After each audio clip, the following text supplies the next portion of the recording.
박용진 TV 탄핵 특집 방송 제11화 세 번째 이야기인데요. 오늘도 김중일 평론가와 함께 여러분 찾아왔습니다. 이게 좀 오래된 얘기긴 한데 부정선거, 음모론 이게 사실은 선거에 진 사람들, 경선이 내부 경선이든 아니면 본선에서든 진 사람들은 다 이게 내가 잘못해서 진 게 아니고 부정선거가 있었을 거야. 누군가가 뭐 이렇게 넘어갔을 거야 하는 그런 음모론의 의혹은 늘 가지고 있습니다. 그래서 민주당 쪽에 뭐 김어준 옛날에 음모론 이렇게 막 제시하고 막 그랬고요.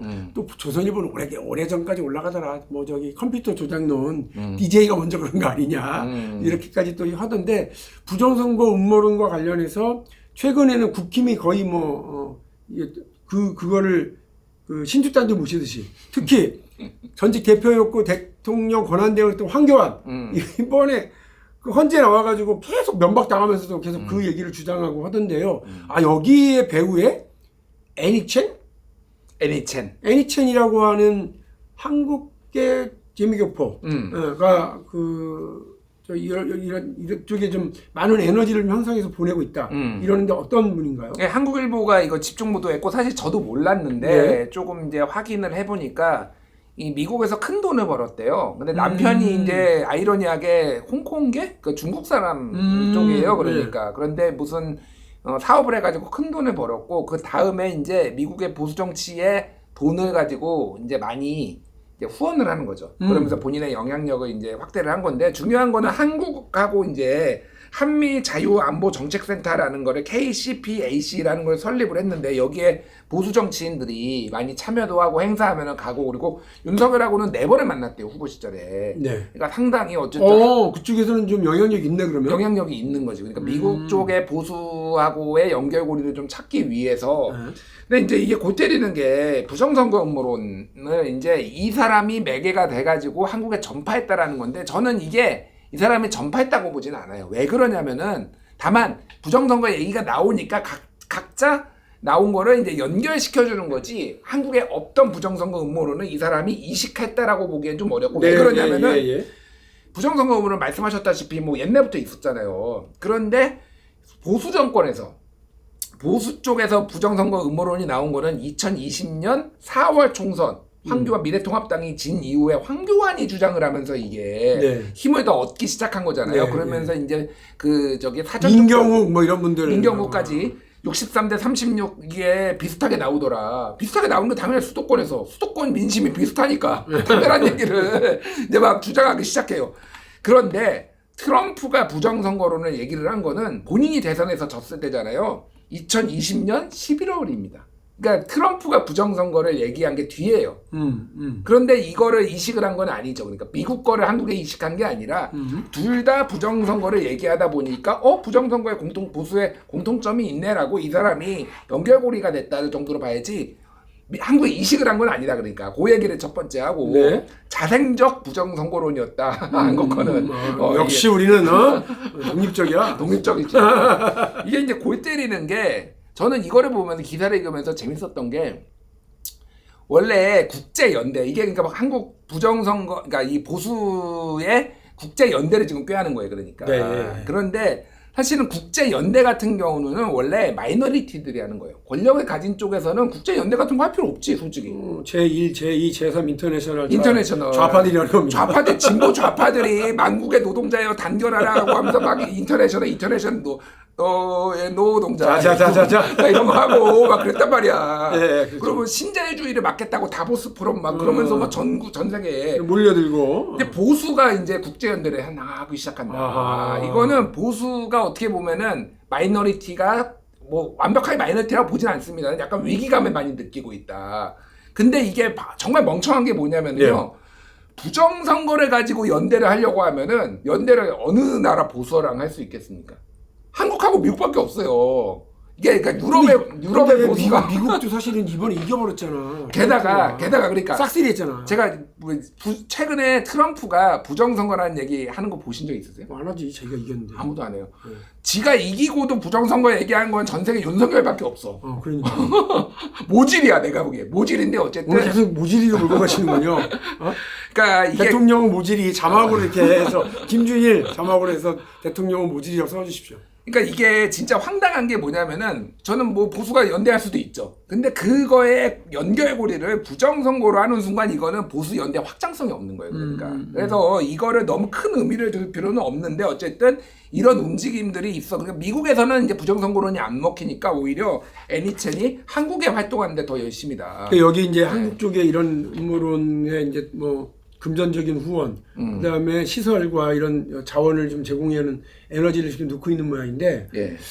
이게 약간 거꾸로인데요. 좀 다른 얘기 잠깐 오늘 저 이야기하는 거하고 좀 다르게 갑자기 저 오늘 언론에 난 사람이 있어요. 정몽준 보셨어요? 아니, 정몽준 현대중공업 아마 그 현대중공업의 이사장을 하나 뭐 이런데 아산센터, 아산연구센터의 이사장도 맡고 계시고 옛날에 대선 후보도 했던 분. 그렇죠. 그분이 사제에서 100억을 털었어요. 100억을 털어서 존스 홉킨스의 우리나라와 관련된 정책을 연구하도록 동북아 평화와 관련된 걸 연구하도록 100억을 냈습니다. 이 코스에 한국에서 많은 학자와 정치가들이 가서 공부하고 해서 할 수 있도록 옛날에 존스 홉킨스가 상당히 컸거든요. 대한민국과 관련된 정책 연구하는 그 기관과 공간이. 근데 이 100억이 잘 쓰일 것 같다라는 생각이 듭니다. 이런 사람이 있는가 하면 돈을 벌어서 모국에다가 계속 이렇게 부정선거에 에너지를 불어넣는 사람도 있다. 각각이 좀 다르다. 이분이 아마 미국 사회에서는 제가 미국 사회는 잘 모릅니다만 뭐 주류는 아닐 거예요, 이런 분이. 그러니까 맞아요, 주류는 아니에요. 그러니까 보수 쪽에서도 마이너리티는 한데 트럼프가 부정선거론을 얘기를 하면서 많이 주목을 받은 건 사실이죠. 그러니까. 네. 그런데 어쨌든 트럼프도 지금 부정선거 얘기할 이유가 없으니까 이쪽에 힘을 못 얻고 있는 건데 이게 한국의 국민의힘 보수 정당에 미치는 영향 제가 짧게 얘기해 보면 어쨌든 지금 탄핵이 인용될 거고 네. 그리고 다 경로할 거고 그동안에 약을 엄청 팔았잖아요. 부정선거론 얘기를 했잖아요. 투표율이 보수가 떨어질 가능성이 있어요. 이거 부정선거다. 그리고 사전투표 특히 안 할 거란 말이에요. 지난번에 대선과 지난번에 총선에서는 사전투표 해야 된다. 부정선거 얘기 안 했어요. 그러니까 어쨌든 사전투표를 해서 투표를 올려야 될 거예요. 보수 그분들 다 나와야 돼. 근데 이번에는 너무 약을 많이 팔아놔서 보수 쪽에 투표율이 떨어질 가능성이 있을 정도입니다. 지금 오히려 이게 망했어요. 자충수네. 망했어. 여기는 지금 이제 이게 대선 기간이 좀 짧잖아요. 그러니까. 사실 그러니까 지금 말씀하시는 건 뭐냐면 보수 쪽에서는 너무 많이 그 헌재에 대해서 공격을 해놨기 때문에 헌재 결정이 나오면 분노하고 폭동 수준으로 한 며칠 가고 화난 상태에서 대통령 선거 경선이 진행돼야 되고 그러니까 말씀하신 것처럼 승리보다는 그 센 소리 많이 하는 사람이 당선될 가능성이 많고 그럼 중도 호소천과 확장성은 없고 투표하러 나오지도 않고 저 민주당이 되라 내가 그 다음 날부터 바로 탄핵 준비할게 이렇게 하지 선거에서 이기려고 준비하지 않는 그런 구조로 자꾸 수렁에 빠지고 있다 이런. 윤석열이 게다가 옥중 메시지 낼 거예요. 누구 후보 이름을 얘기하진 않겠지만은 부당한 탄핵에 대해서 뭐 이렇게 해달라. 그러면 그거에 맞춰가지고 후보들이 또 메시지 안 낼 수가 없잖아요. 김문수입니다. 죽을 맛이겠네 진짜. 최악이에요. 그러니까 조선일보가 그냥 자진 사퇴해라 제발 이런 것까지 이제 칼럼을 쓸 정도로 지금 약간 애매해지는 측면이. 근데 양상훈 주필은 그러실 게 아니에요. 그런 좋은 아이디어가 있으면 편지를 써서 이렇게 하든지 면회를 가셔야지 조선일보 요즘 안 봐. 그러니까. 뭐 유튜브도 못 봐 지금 유튜브도 못 보는데 찍고 조선일보를 받아 들어오면 찢어버릴 분위기이기 때문에 뭐 양상훈 주필의 마음은 알겠습니다만 안타깝네. 지금 헌재를 또 권성동 원내대표를 비롯해서 이런 분들이 막 찾아가요. 아까 우리가 며칠 전에도 얘기를 했습니다만 이런 작전, 헌재를 계속 압박하고 못 살게 굴고 비아냥대고 이렇게 하는 게 윤석열을 더 이렇게 절벽으로 밀어넣는 그런 효과를 낳는다. 이렇게 보시죠? 전 그렇게 보죠. 뭐 그렇다고 없는 거를 뭐 만들어가지고 그런 게 아니라 이게 저는 특히 우려되는 게 폭동이 일어날 가능성이 상당히 높아요. 헌재 주변에서.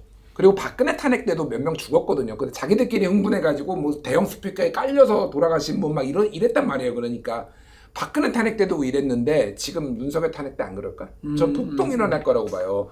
그러면 그 폭동에 대한 약을 너무 많이 팔아놨잖아요. 지금 또 헌재가 불공정하다, 뭐 이념적 성향이 치우쳤다, 막 이런 얘기를 막 할 거란 말이에요. 이거에 대한 또 중도층에서 이걸 어떻게 볼 것인가 보수를. 그러니까 이게 첩첩산중이에요. 제가 보기엔 이게 대선으로 가기에 이게 좀 어려운 상황이다. 게다가 이제 명태균 특검 이게 재밌는 게 지금 민주당이 이제 뭐 민주당에서는 당연히 대선하고는 상관이 없다. 진실을 밝혀야 된다라고 하지만은 이제 발의가 돼가지고 언제 뭐 통과될지 모르지만 조만간 이제 2월 중에 통과된다고 봐요. 최상목이 이제 14일 꽉 채워가지고 거부권 행사할 겁니다. 그 즈음까지 해가지고 그게 3월 중순이에요. 돌아오는 게 대략. 네.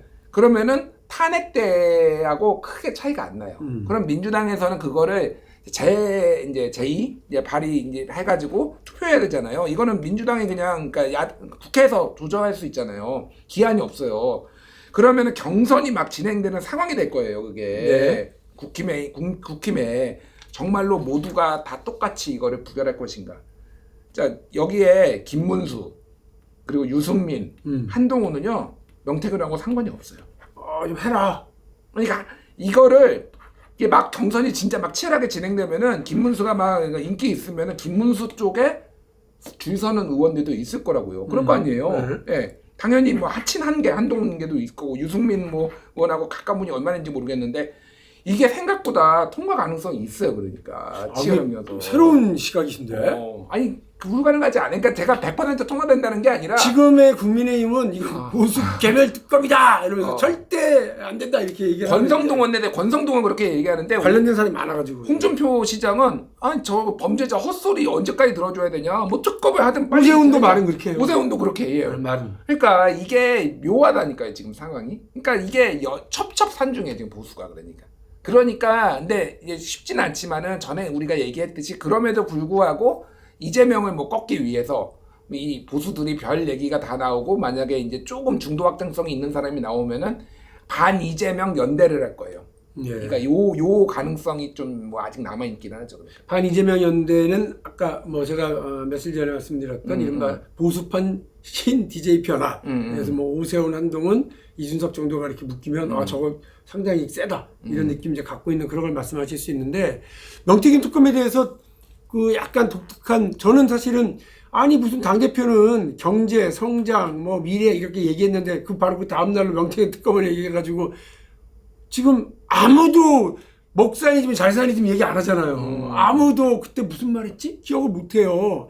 그러니까 이게 단타매매 하루짜리 저기 국회 교섭단체 대표연설로 끝나버렸는데 명태균 특검이 메시지 혼란만 가져오는 거 아니냐. 왜냐하면 아니 대통령 되고 나서 검찰시켜서 수사하면 그 명태균발 그 이른바 국민의힘 쑥대밭인데 그렇게 하면 될 일을 괜히 이렇게 할까 했는데 아 요렇게 김준일 평론가의 말씀대로면 이게 또 묘한 그 국힘의 자중질환, 자중질환, 자충수, 자충수는 우리가 하는 거야. 자충수는 아니구나. 더충수 이런 게 될 수도 있겠네요, 진짜. 뭐 그런 것까지 보고 했다라고 저는 보고요. 네, 뭐 어쨌든 재밌게 약간 역대급으로 좀 복잡한 대선이 될 것 같아요. 그러니까 이게 여러 가지 변수들이 상당히 많다. 네. 지금 국민의힘이 저렇게 막 윤석열을 옹이하면서 쭉 가고 있는 데에는 아무래도 국민의힘 국회의원의 뭐 그 저기 출신 지역, 그다음에 국민의힘이 주로 영남 지역 정당이라고 하는 게 상당한 영향을 좀 미칠 것 같아요. 수도권에 있는 사람들은 국회의원들이 좀 많지는 않고 원외위원장이 많은데 이 원외위원장들은 죽을 맛이더라고요. 방송에 나오는 걸 보면 원외위원장들은 전혀 결이 다르고 특히나 또 한동훈을 중심으로 하는 뭐 언더73 뭐 이런 모임들 이런 걸 보면 원외위원장이 훨씬 많죠. 지금 제가 이 표를 가지고 있는데 영남의 의석 현황을 보면 그 부산에서는 국민의힘이 94.4, 18석 중에 17석, 울산은 66.6, 6석 중에 4석, 경남은 81.2, 16석 중에서 13석을 가져갔고요. 대구는 100, 경북 100 이렇습니다.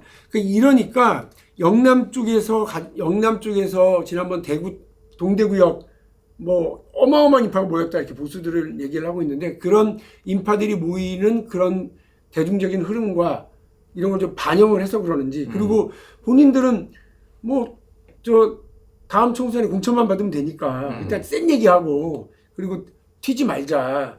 김상욱처럼 튀면 형님이라고도 못 부르는 그런 상황이 되니까 이런 국민의힘의 그 의석 부족 상황 이런 것들이 국민의힘을 점점 더 권성동도 이상한 사람으로 만들고 또 국민의힘의 대외 메시지도 점점 더 외골수로 가게 되는 걸 기반으로 만들어갈 것 같은데요. 앞으로 이 국민의힘이 어떻게 나갈 것 같습니까? 김민석 최고위원은 100일 이내 뭐 태도 전환할 거다. 그 100일 이내면 우리가 지금 볼 때는 대선 끝난 다음에 태세 전환이잖아. 그거 무슨 의미가 있겠어? 일단 권성동 의원은 지금 차기 당대표를 노리고 있어요. 대선 이후에. 아, 대선 쳐도 상관없다. 예, 아니 뭐 저도 상관이 없겠다라고 본인이 입으로 얘기하진 않겠죠. 하지만은 어쨌든 본인의 최고 관심사는 당을 장악하는 거다라고 이렇게 보시면 될 것 같아요. 그래서 지금 국민의힘 같은 경우에는 사실은 그러니까 이 영남을 뭐 기반으로 한 거는 모두가 알고 있는데 실제 지난번에 이제 이게 결과적으로 보면 108대 192 범야권이 이렇게 됐잖아요. 여기에서도 뭐 192에도 이제 뭐 개혁신당 같이 보수가 있기는 하지만은 근데 실제 지난 총선 때 득표율 차이는 한 4.5%인가 밖에 차이가 안 나요. 다 표를 모으면은. 그러니까 대선은 사실은 이렇게 되는 거죠. 그러니까 다 모아야 되니까 표를. 그래서 생각보다 그렇게 만만하지는 않아요. 그러니까 대선이 만만하지는 않고 이제 이게 만약에 이제 영남 편중으로 해서 더 극우화 보수화되는 거를 이제 대한민국의 장래를 위해서 깨야 돼. 이거를 좀 이 체제를 해체하려면은 선거구제 개편을 해야죠. 그게 좀 근데 민주당이 이제는 사실은 민주당이요 2016년, 2020년, 2024년 3번 연속 지금 이겼어요. 총선을. 네. 그렇잖아요. 네, 맞습니다. 그럼 사실은 이제 더 이상 민주당은 마이너리티가 아니에요. 제가 보기에는. 대선도 어쨌든 2번 중에 1번 이겼고 뭐 그러잖아요 지금. 네, 맞습니다. 그러니까 또 이길 가능성도 있고. 그러니까 사실은 민주당에서 이거는 소위 말해서 기득권을 좀 어느 정도 포기를 하거나 예를 들면은 선거구제 개편은 여러 가지가 있는데 중대선거구제를 할 수도 있고 아니면 비례의석을 늘릴 수도 있고 막 여러 가지가 있잖아요. 이런 것들의 변화를 주는 방식으로 이를 어떤 영남 독점을 해체할 것이냐. 다당제가 돼야지 국힘이 아니라 그런데 그게 좀 연정을 전제로 하거든요. 다당제가 된다는 거는. 그러니까 민주당이 그런 거를 할 의지가 있느냐라는 거고. 그러니까 국힘에도 지금 개헌 얘기 계속 나오고 있는데. 네, 맞죠. 이재명 대표는 일단은 개헌에 좀 적극적인 게 좋겠다 저는. 나중에 그리고 개헌 얘기를 하긴 할 거예요. 지금 개선 때 어차피 할 거예요. 안 할 수가 없어요. 안 할 수가 없어. 근데 짧게 얘기하면은 두 가지 방안이 있어요, 사실은. 네, 뭐냐면은 뭐가 됐든 2028년 이때는 총선이 있습니다. 그리고 2030년에는 지방선거가 있어요. 그렇잖아요. 2026년에 지방선거 있고. 그럼 이거를 두 개를 맞추는 거잖아요. 총선하고 대선하고 두 개를 맞출 수도 있고요. 지방선거랑 대선하고 두 개를 맞추면요. 총선은 중간평가 성격이 되는 거고 대선하고 총선을 맞추면요. 그냥 정확하게 다 탁탁한 하고 4년 동안 그냥 그대로 가는 거예요. 그러니까. 그래서 이 둘 중에 가능성이 있어요. 근데 이제 2028년이 되면은 임기를 3년만 하고 뭐 4년 대통령이 4년 중임제가 됐든 3년만 하고 가야 되는 거고 2030년은 지방선거랑 대선을 하고 총선이 중간평가가 되거든요. 이재명 대표는 저는 2030년 이거 들고 나올 수 있다고 생각합니다. 역대 4년 중임제자. 미래를 위해서. 근데 그런 것들이 그럼 얼마나 사람들한테 소구력이 있을 것이냐. 이건 가정을 하는 거니까 아직 모릅니다. 이재명 대표가 실제 그렇게 할지 말지. 이게 이제 민주당에서 공식적으로 나올 얘기가 나올 텐데 왜냐면 3년만 하고 내려놓고 싶은 사람 누가 있겠어요. 그러니까 이제 그런 얘기들이 나오기 시작할 텐데 그게 얼마나 이제 사람들한테 소구력이 있을 것이냐. 소위 말하는 제왕적 대통령제에 대해서 권한을 내려놓는 것과 또 어떤 선거 임기를 조금 변경시키는 것에 대해서 상당히 많은 논쟁거리가 있고 국힘이나 바깥의 이준석이나 이쪽에서는 상당히 공격적으로 나올 거예요. 그러니까 그걸. 대통령 선거 조기 대선이 이제 눈앞에 왔다고 생각하는 많은 정치 세력과 정치인들이 그 조기 대선에서 자신들이 어떻게 주도권을 가질 거냐 그리고 이후에 대한민국에 대한 상을 제시할 수밖에 없게 되는데 그런 과정에서 지금 개헌을 매개로 한 논쟁과 논의 방향 이런 것들을 잠깐 설명을 해주셨고요. 그러나 저러나 국민의힘은 큰일 났네. 말씀하신 대로면 헌재하고 시비 걸다가 헌재 결과 나오면 데모로 가야지 내부 경선도 치러야지 내부 경선 치르는데 이기는 사람 되기는 어렵겠지 가끔가다 윤석열이 옥중 메시지 내지 거기에 대해 대응해야지 또 투표 부정선거 불지편했으니까 부정선거에 투표 참여라고 말도 못하겠지 이런 등등의 상황에서 국민의힘이 과연 어떻게 태세 전환을 해나갈지 유의 깊게 지켜보시면 될 것 같고요. 그리고 앞으로도 이제 헌재에서의 흐름, 그리고 이후에 여러 그 정치적인 변수들, 변곡점들이 계속 대통령 선거의 조기 대선을 앞두고 혹은 조기 대선 과정에서 벌어질 텐데 민주당이 이러한 국민의힘의 자중질환을 즐기지만 않고 당내 통합, 대외 확장, 그리고 미래 지향이라고 하는 그 방향으로 뚜벅뚜벅 나갈 수 있도록 함께 지켜봐 주시고 또 격려해 주시고 비판의 말씀을 아끼지 않아 주시기를 기대하겠습니다. 저희는 다음 또 탄핵 특집 방송으로 돌아오겠습니다. 이제 탄핵 특집 방송 마무리할 시간이 거의 다 다가오고 있다 이런 생각도 듭니다. 여러분 고맙습니다.